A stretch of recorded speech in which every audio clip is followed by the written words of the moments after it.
Silver's shine is still there, and it's shining bright. At least for now, we've got ourselves a little mini rally on our hands.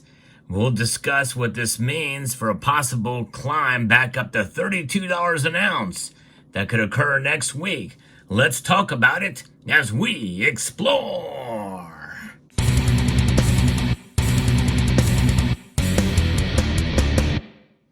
It's nice to see silver kind of recapture some of its losses.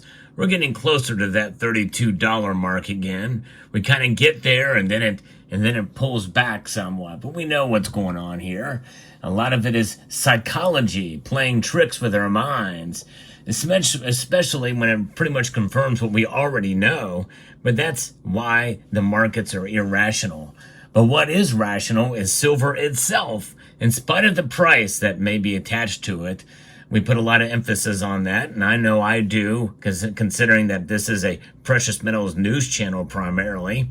And I like to report on the news of what silver is, but I also like to remind folks about what it really means to hold silver. But let's get into the news of the day.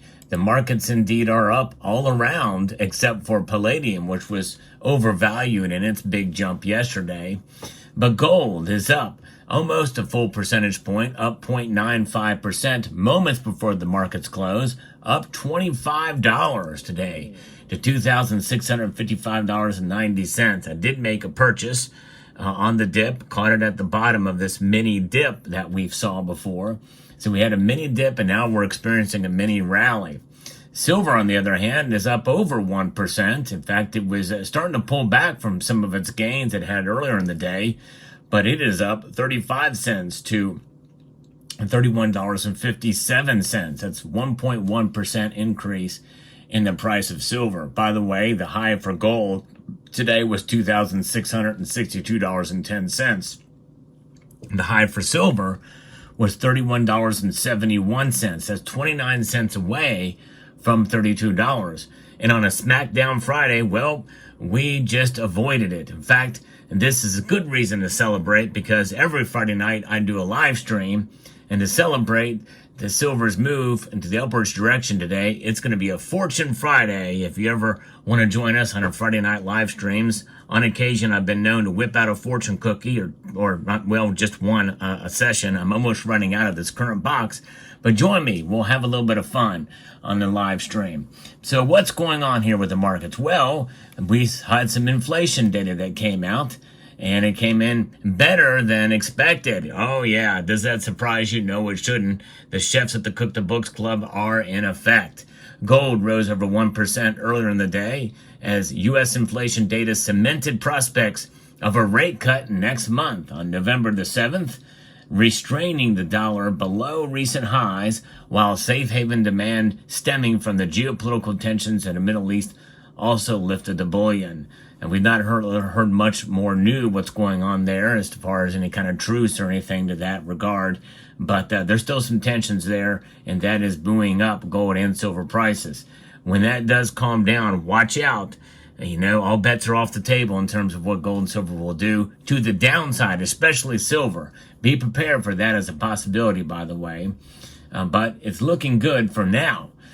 The economy is still relatively strong, and the Fed is still in a paradox where they're looking at cutting rates because some sectors have slowed down significantly, like housing, according to Daniel Pavlonis, senior market strategist at RJO Futures. That is concerning, right? We've been kind of in a housing bubble for quite a while. And I think that is something that is meaning that this could be the beginning of a housing bubble burst.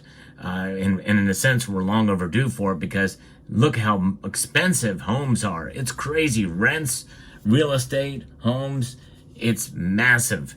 And so I tell you, it's and I've talked about the doom loop in the real estate market. I think that's where it's going to start. We've not heard much about that lately, but I do think that is something that we should keep an eye on.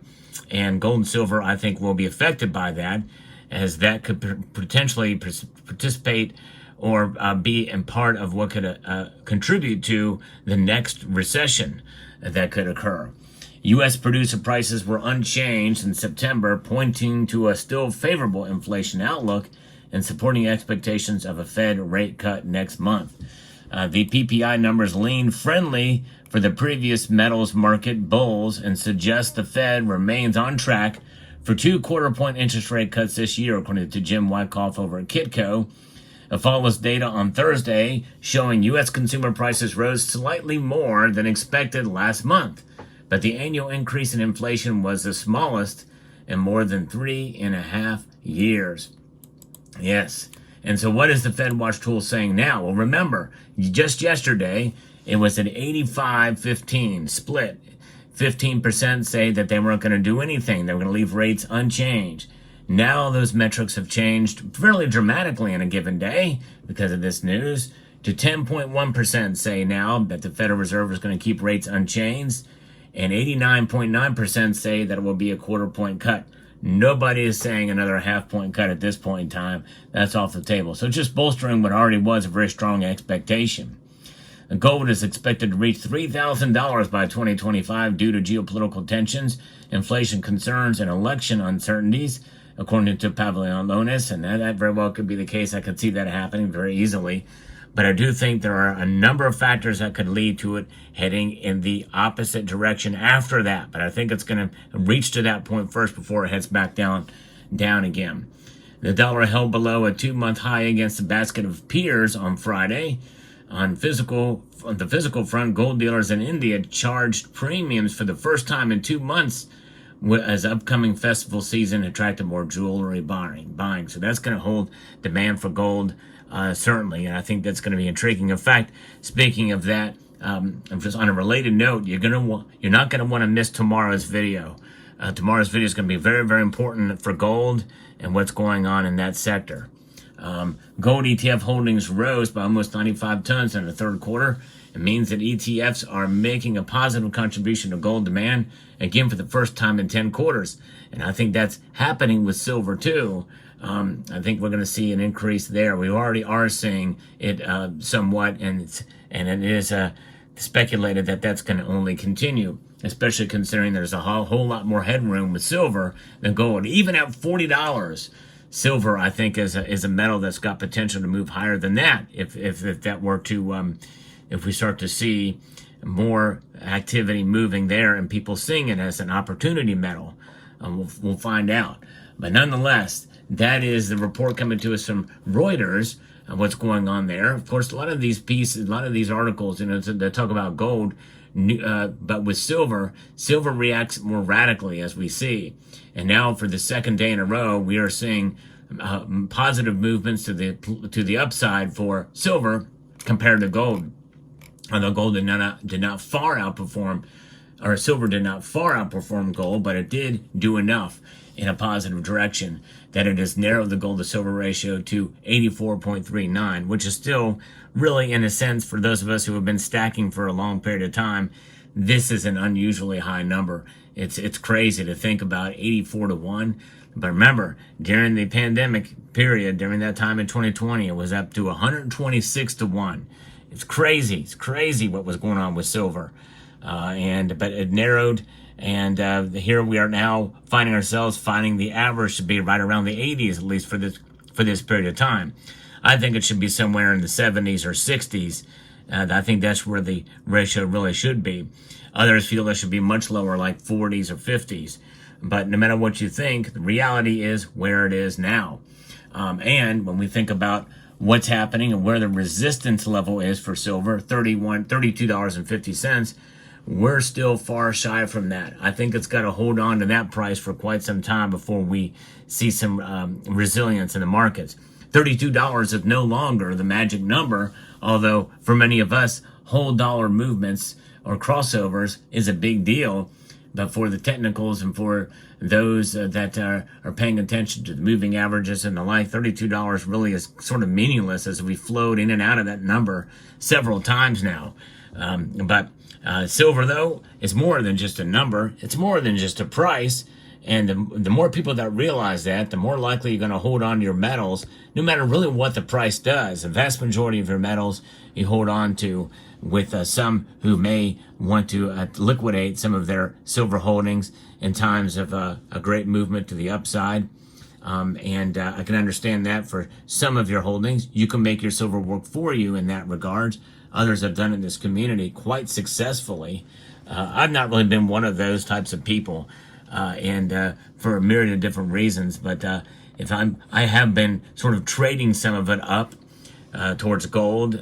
Some extra little pieces of silver. I've had very few things. A lot of it kind of some of the numismatic stuff and the like. But I am of the mind that I like to hold on to most of my stack. I guess you would call it referred to as the perma stack.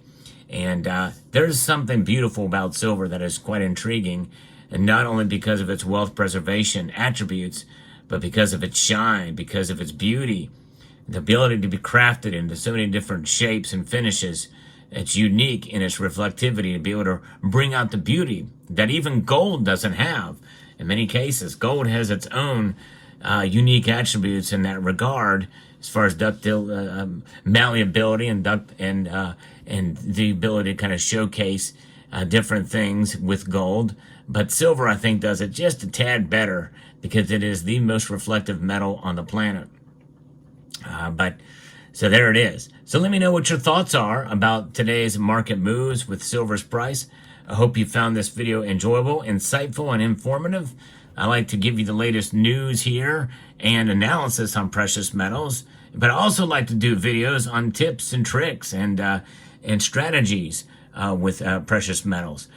So those videos don't get quite as many views, but I hope some will consider to take the time to look through those. If there's ever a video and you want my opinion or feelings about a certain subject regarding precious metals, I've got over 7.4 thousand videos on this platform. So if you just go to the channel page and search for whatever keyword you're looking for, more likely I'll probably have done a video on it. So let me know what your thoughts are in the comment section below about this video. I'd like to extend a multitude of gratitude to you all for taking the time to watch, and encourage you to please rate, share, comment, and subscribe.